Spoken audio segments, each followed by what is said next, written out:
Okay. I think we're not so many, so we can actually go round very, very quickly, standing up, saying your name and the country you're from. And maybe you can also say whether you're a public sector, a researcher, or an individual, or an NGO, or just the type of organization. Don't mention the organization. It could sometimes take too long. But just to say, so I don't know, Richard, I start with you. Briefly, as you know, it's impossible. I'm from both sectors, from all three sectors, so and farmer myself. From Poland, Polish Rural Forum, the scientist, but more today as a agriculture advisory center. Okay. Juha-Matti, Finland Public. Okay. Nikos Verderosa from Italy, work in the product sector. Konstantinos Asikis, Greece, Municipality of Arcadona, and EIT expert evaluator in projects regarding sustainable mobility. Okay, my name is Mark Tietz. I'm from Germany. I might be the only one. And I'm from a non-governmental organization too. I think there were two on the registration. I should get to know who it is. Yeah. What kind of? It's an NGO. We are a private company. You can just mention the organization's name. It's Stiftung Neue Musikimpulse, which is a German word, but it just means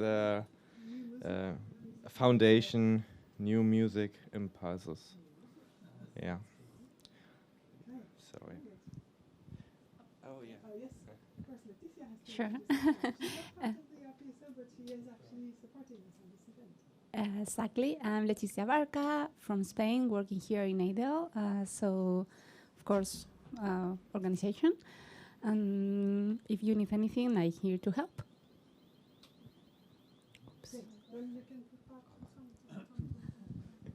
I'm Michael Kügler, working for EUFRAS, European Forum of Rural Advisors.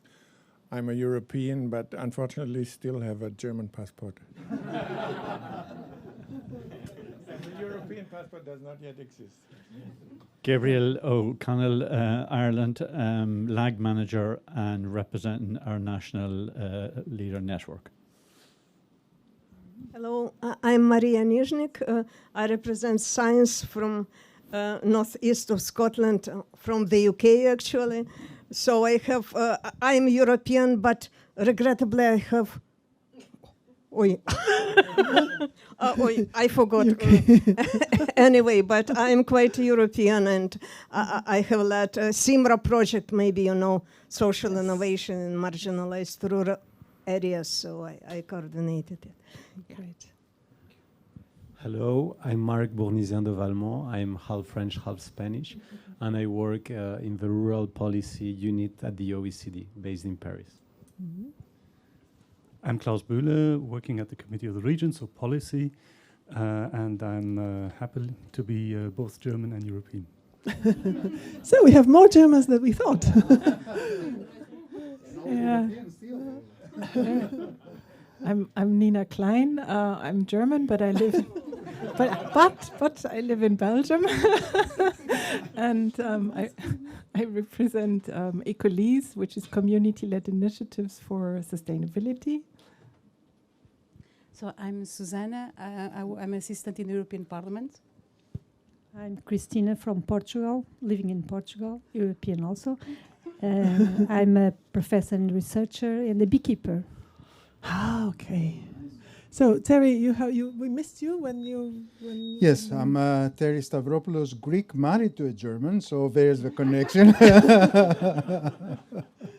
And I work currently at the Joint Research Center of the European Union, so on the policy level. And in order to do a little bit of promotion, we're preparing some products which are really useful for the rural community. The Rural Toolkit, so all the funding opportunities of the EU for rural communities and stakeholders. We have already put in place the Rural Observatory, full of data relevant for the rural areas. It can help you for your policy development for rural proofing. And we have established also a forum for the startup villages. So this is not something completely different from the smart villages, but we give more emphasis on innovation, on research, because we truly believe that in rural areas, these are also things that we can do. There is a lot of innovation in the rural areas, and we want to foster it. Yes, there are still places, so please come on in. And then Serafin. Serafin, I'm not German, I'm from Spain though. And I'm expert in cohesion issues and rural issues in ADL. Right, then I think maybe we go to Sylvia and Marie, who have joined us. And then, okay, you can start with Polychron actually, since you already have the microphone in your... Hello guys, my name is Polychron, or Poly shortly. I'm a trainee at DG Agri, so working on rural areas. And yes, because we were saying our name, type of organization, and the country we come from. So I'm from Bulgaria. Yes, okay. Then we move on to, or you can go next. Mm-hmm. So I'm Sami Hautledo, or Sam, and I'm also a trainee at DG Regio, and I come from Spain. Okay, and then Sylvia and Marie, in whichever order. So hi everyone, Sylvia from DG Agri, so the unit working on rural areas as well, and the CAP networks, and I'm from Italy originally. Mm-hmm. Marie, I'm from Belgium, and so public. Yes. Thank you very much. I think, Laetitia, I'm going to need your help, because we need to have our second speaker here, and we haven't got her with us yet.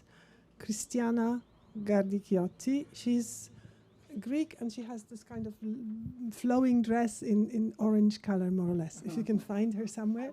Thank you. Could be. Yes. Okay, but Richard is our first speaker anyway, so should be okay.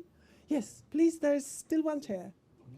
So you can, but for Christiana, there will be no chair. She will probably have to sit somewhere behind me. We can use the musical chairs system. Yes. Yes, and we were just going through everybody introducing themselves in terms of name, country, and type of organization. So if you can my name is Kostas Papadakis. I'm from Greece. I represent the social economy tertiary body, and mainly that's that. Okay.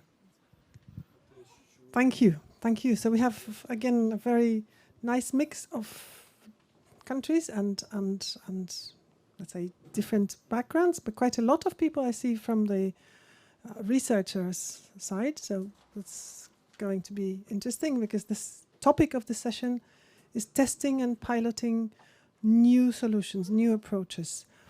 The idea is that, yes, there are those more or less, let's say, well explored activities that you need to bring to rural areas, such as services. We were talking about this.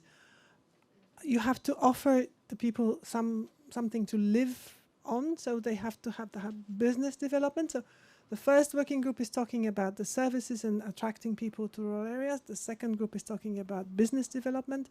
This is looking for slightly wider, not those most typical things.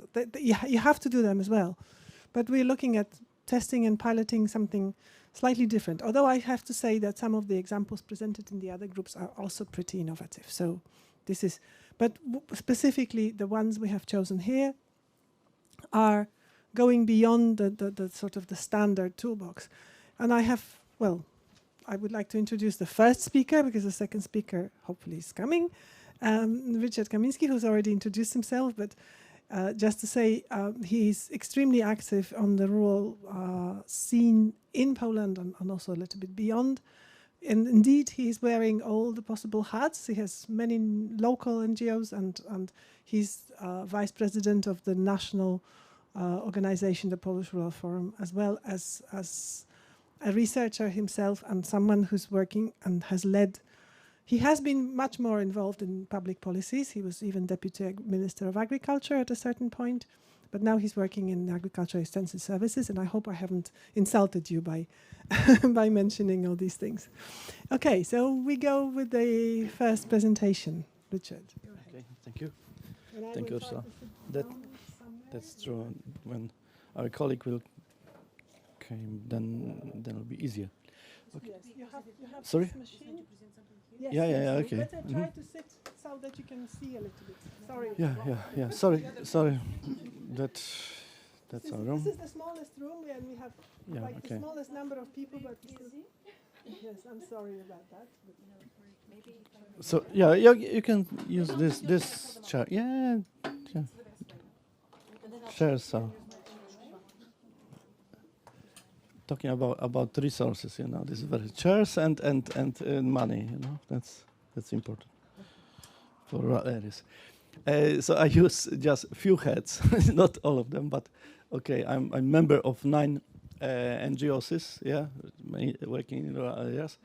Today I will present something as Agriculture Advisory Center in Central Poland, and together with my colleague Professor Monika Stanny, I'm also part of the Polish Academy of Science. She is with us, our director of our institute. She's in another group, I don't know. And together with Ursula, we are members of Polish Rural Forum. We even started this 25 years ago or something, and as a platform for still alive and active. We have European Rural Parliament last year in Poland. Yeah.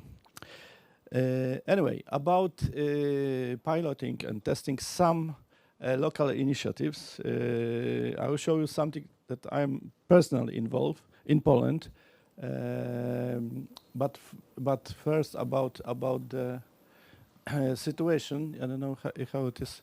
Whether we will see everything. Yeah, more or less. It's okay. The top of the title is not showing, but I think You can see. Okay, it's not. So this is how it looks in Poland.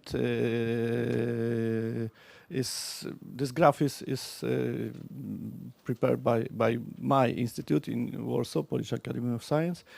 It's about the situation in our country is not very bad, I must say, because there are many countries that we have capital city and let's say just the rural areas around. We have several centers in Poland, like Silesia region, like Gdańsk, Kraków, and a few others. As you can see, this red color is about depopulation in North Poland. North Poland, it was former state-owned farms, yeah, parts of the former communist, let's say, activities. Now there are continuous. We have problems. There are many farmers there, but many of them finish their activities, and also, young generation they migrate even abroad to other countries, and there is a question about the future of this red area. On the South Poland also we analyze. There's many farmers there. We have still in Poland 2 million officially 2 million farmers are applying for direct payments, but really small farmers in South Poland, relatively big or relatively bigger farmers in North Poland. Now about a few initiatives, examples that I'm involved. About problem with small schools. Somebody mentioned also already today. We have this problem from '99 when this reform of our let's say network of primary schools was presented. That time around 3,000 schools was liquidated, and few others. I mean, 5,000 schools. They are in a danger that it will happen in the future. Majority of them under than 100 students. Yeah, as you can imagine, that's typical problem. I discussed in Finland this problem many years ago. In other countries, that's typical for our areas. Yeah, and yeah, our solution in Poland that we established 25 years ago is local association of local activists, local teachers, members of the society, let's say those who would like to continue school, continue activity on the lowest possible level. Not only school, I must say. The school is not the only school is not the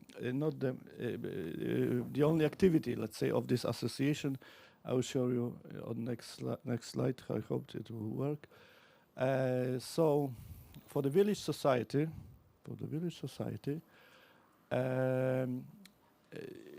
small school is, of course, much more.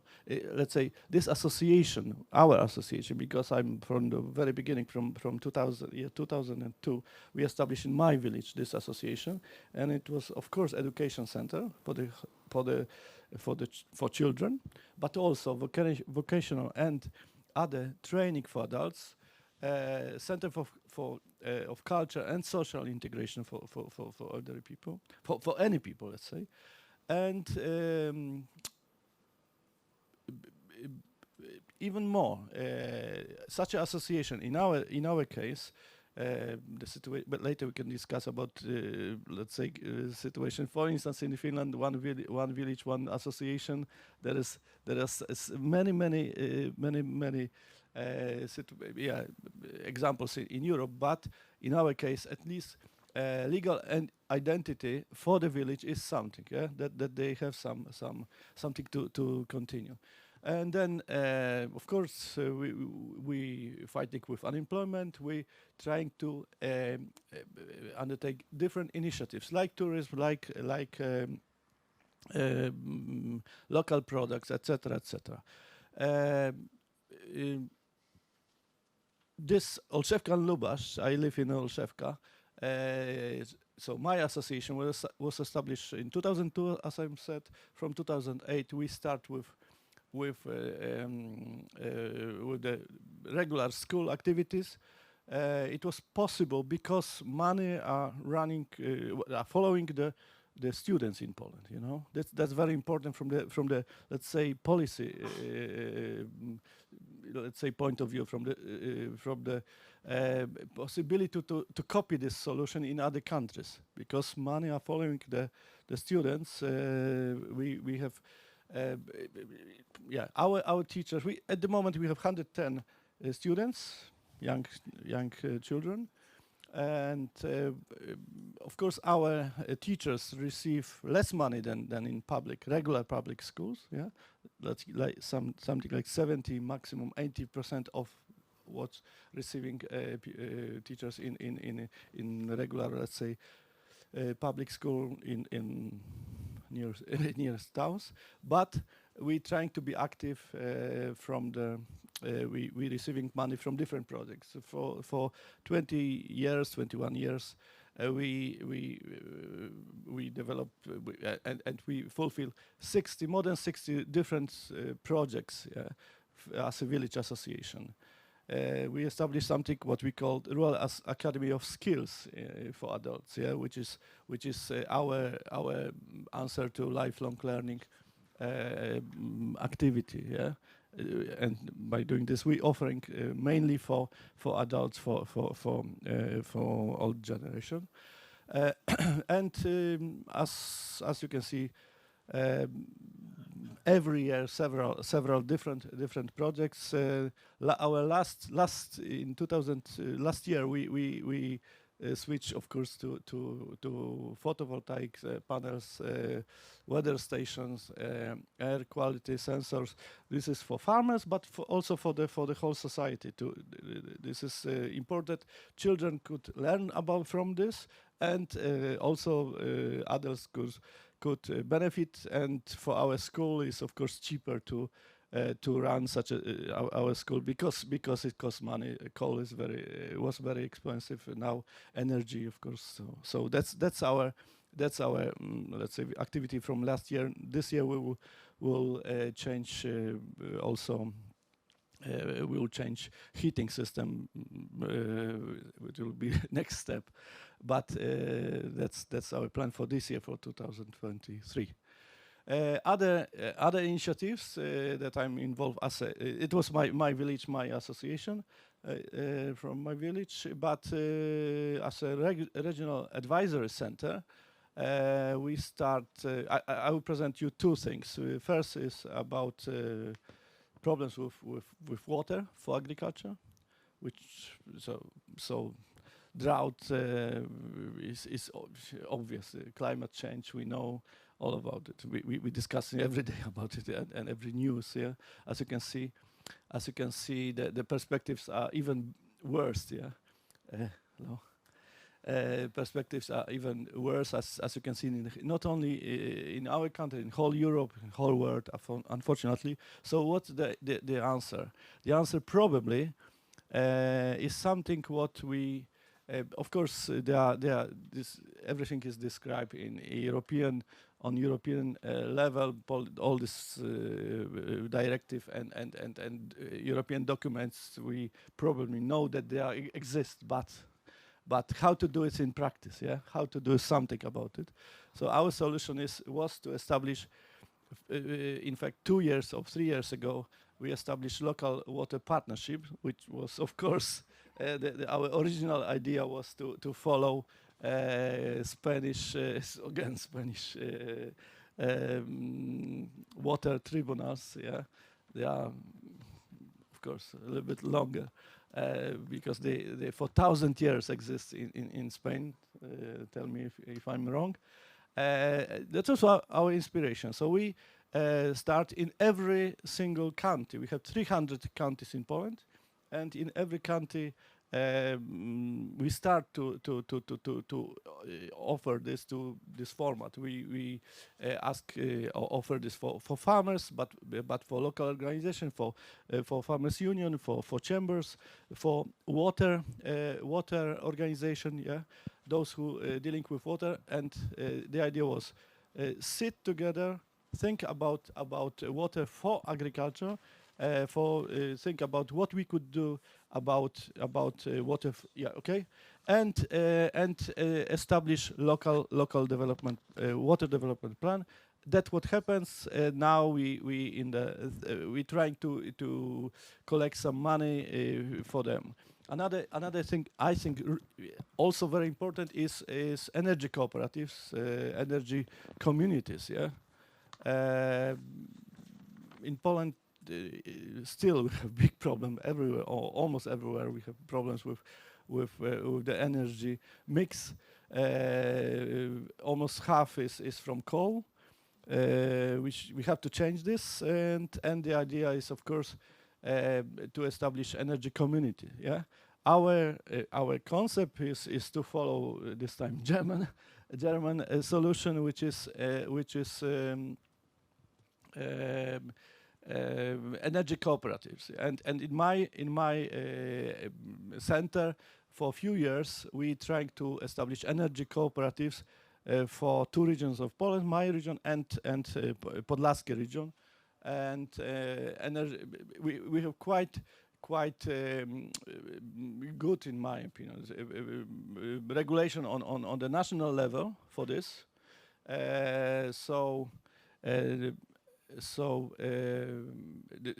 possibility to organize those who produce energy and to want to share with others, with users, in the certain local area. We're trying to use this possibility. So let's say members of the cooperative, they are both producers and consumers, and this is. We're trying to build something what we call energy independence, for the local society. It's possible. Not too many examples in Poland. In Germany, we have plenty, hundreds of energy community cooperatives in our country. We just established 5 or 6, but that's what we're trying to recommend and promote, let's say, for the whole country. Yeah, to finish, support for local local development for remote areas, for the, areas that probably we could expect depopulation. One possibility, our possibility, what we examine, let's say, is a small school run by the village people, by the association, local association. 500 of such associations are still working in Poland. Yeah, local communities can undertake challenges such as education and practical action, also for climate. We need them. We need this. We need to attract, to offer this for local society. Those people should and could work on also on climate initiatives. And from my point of view, public rural advisory could be involved in this process, could stimulate this, and could advise and help local initiators, those who want to, let's say, start such action. That's for this. Thank you. Okay, thank you very much. You were allowed more time because we were looking for Christiana, but actually you have taken a very long time. So I don't know if there's a burning question, very quickly, we can take it. Otherwise, we go on to the next presentation. Maybe just one question. When you said that money, when you said that money follows students, means that the school that have most students are more mostly funded. Is it? That's what you meant. Thanks a lot. Very quick question. These associations are totally privately financed? You mean the school association running the school? No, we receiving also money from the public system, from the system, like local communities. Yeah. Okay. Later I can tell you in details how it's working, but we didn't receive let's say extra money. Usually, every school is receiving money from the local community. We don't. Yeah. That's why we need extra money. We need a lot of projects to run such a school. Yeah. Mm-hmm. Okay, thanks a lot. So maybe we go directly to Christiana with the next PowerPoint. If we can start the next PowerPoint, and then we will have another round of a little bit of discussion. My PowerPoint, do you? Okay. I think yes, excellent. Profound apologies for being, but I think everybody needs to know the reason. Okay, I was running into morbid obesity, and I have had a point in my life where I'm not morbidly obese, but I am obese, and I'm going down to being normal. So I'm starting my presentation as telling you that I am extremely, well, I do have problems during the day that I need to take breaks. So, due to hospital reasons.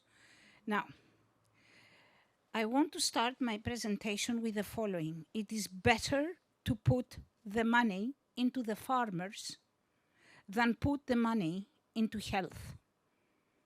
Christiana speaking from her heart. Do you want me to change the slides? Yes. No. Just tell me. Okay. So Meraki means 4 things: passion, focus, dexterity, and commitment. I am looking for these people who have passion, focus. They're very dexterous in what they do, whatever that is, and they have commitment. And what I want to do is a pilot regenerative village, because everybody talks about regeneration, but we cannot go and visit those villages. Now, we are not going to make any type of village unless the people who live in the village make money. This is like very rudimental, but it is so true. So if we want to repopulate the villages, let's see how we are going to get into the income streams. So I come from Ayanis, a village that used to have 1,800 people, now 10 and waiting to die. Not a good numbers. It is in northern Kinuria, in Arcadia, southern Greece, very few kilometers far from Sparta. The reason why I wanted to do it is SDG number 12, because unless you create value, which means production, and it is sustainable production, and then you teach everybody to have sustainable consumption, you cannot really move things. And these are the things that we have done already. First of all, I went to a mentor. And the mentor used to be the dean of the business school in Sweden. And when I explained what I wanted to do, he said, doable. That changed my life. Then I went to Dr. Pauli Gunter, and he's a Belgian, and he does blue economy, and he came to my village. Wow. So he got involved, all the people in the village. We were 86, I invited people to come. Then I went again to San Francisco and learned about world shifting. Then I went to MIT Lab, Global Community Bio Summit.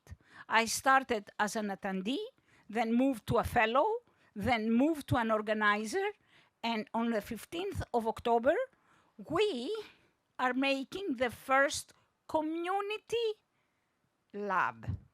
And we are engaging the citizens for citizen science, so we can get the universities in.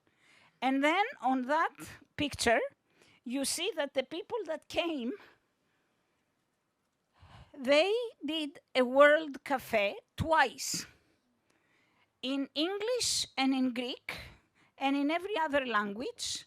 And I got to tell you one thing. When the big Zoom came in and we had other people joining, the people of the village said the following that really struck us. My goodness gracious, they care about us. And it's that simple. It takes only one Zoom for the people to understand that people care about them. Now, I did one World Cafe with the youth, and that's where they said, income, Christiana. If you don't get us income, we are not really interested. And they're not. So income, go around, see what's available in your region. And in my region, there is olive branches. And what do? They burn them. You don't burn them. You cultivate mushrooms. And then I went to Innovathens, because we wanted to create value by making the surrounding ecosystem part of income creation while cultivating compassion for it. The locals, we teach living soil and bio-based businesses,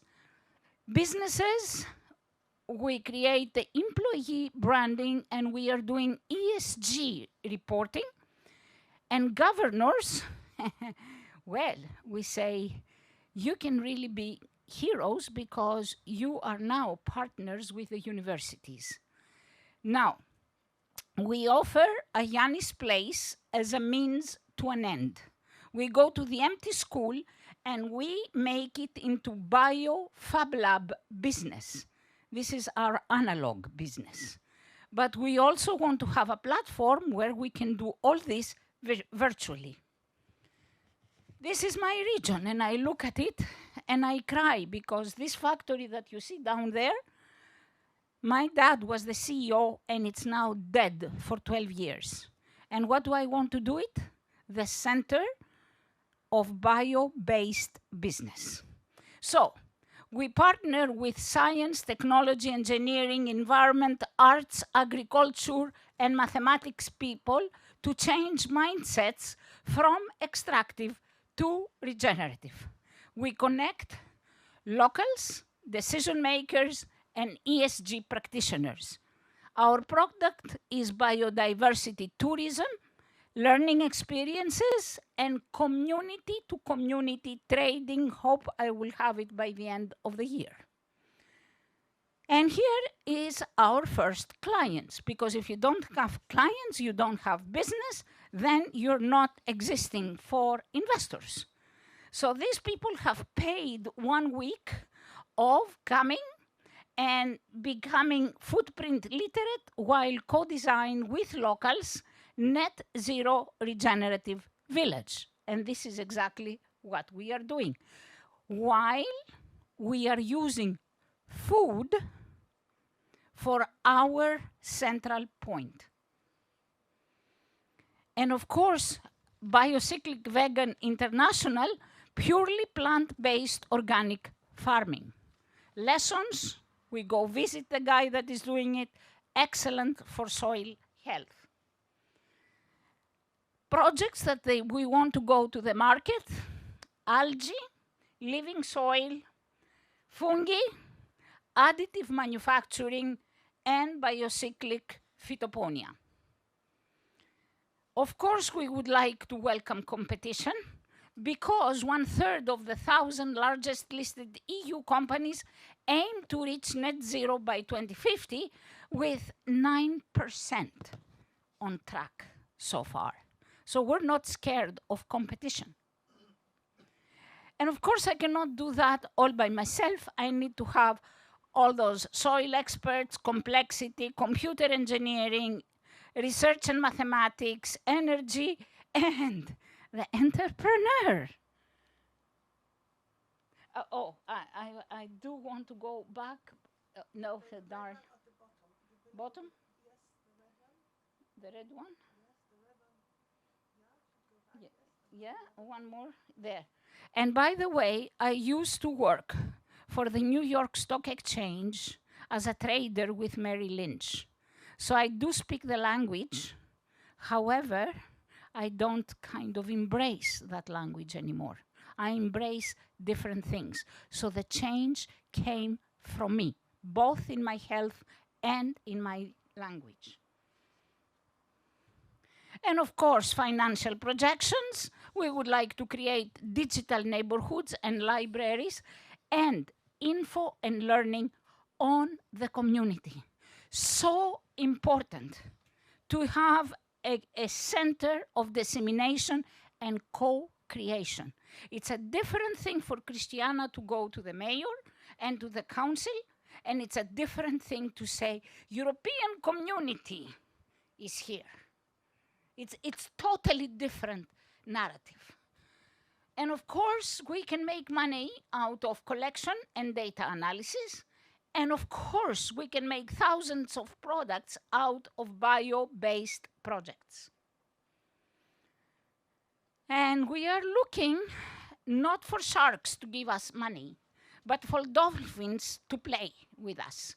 We have 85 global partners, MIT being one of them, Stanford being another one, Cambridge being another one. And we have a Greek company, Seabreeze, high performance under pressure in a VUCA business world. And of course, we are cultivating partnerships with the EU calls. And we sell because we need to be alive, and we sell local dinners, local diamonds, ld.dinners.com.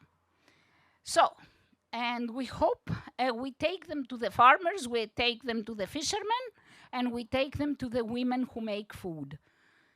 We would like to have funding, access to seed capital, EU calls, partnerships, and most of all, operating licenses, which is a pest.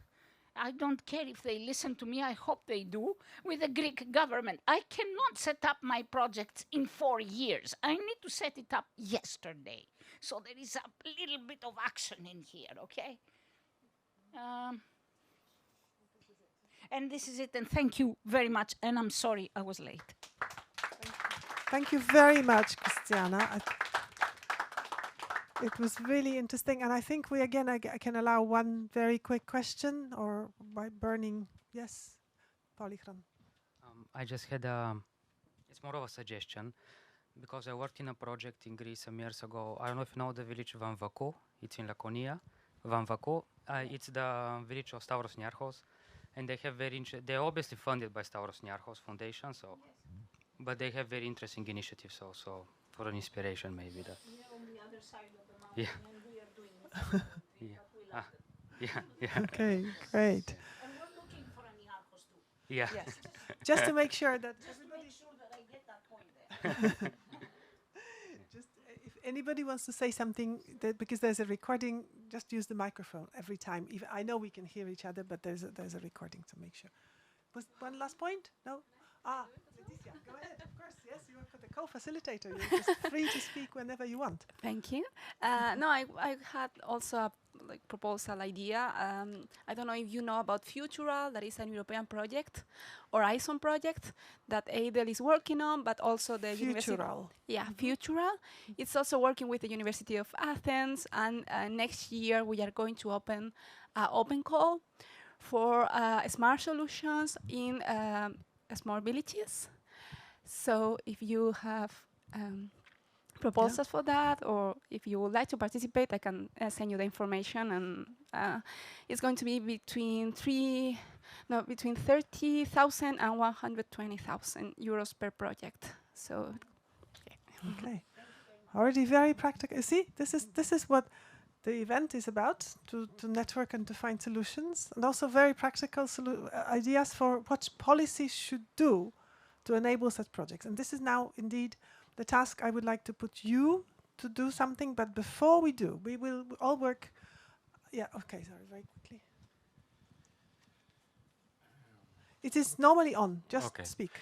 The two speakers gave me a good idea how to connect the actions that we have here in the first speech and the second actions.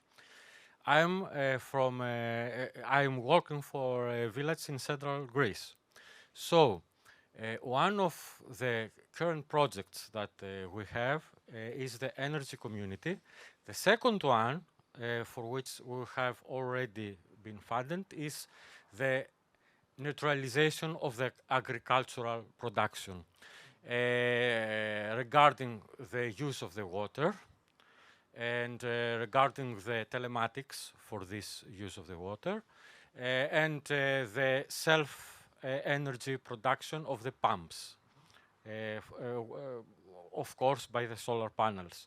So the second one is connecting with the idea, with the notion of the healthy places, because this notion is especially after COVID-19, is widely spread across, not only across Europe, but worldwide. So our efforts is to connect all this, making clearly in the mind of the consumers that this product of Farcadona, for instance, is healthy, because Farcadona is a member of the Healthy Cities Urbac 3 network, and we have the label as Health Farcadona, unique for European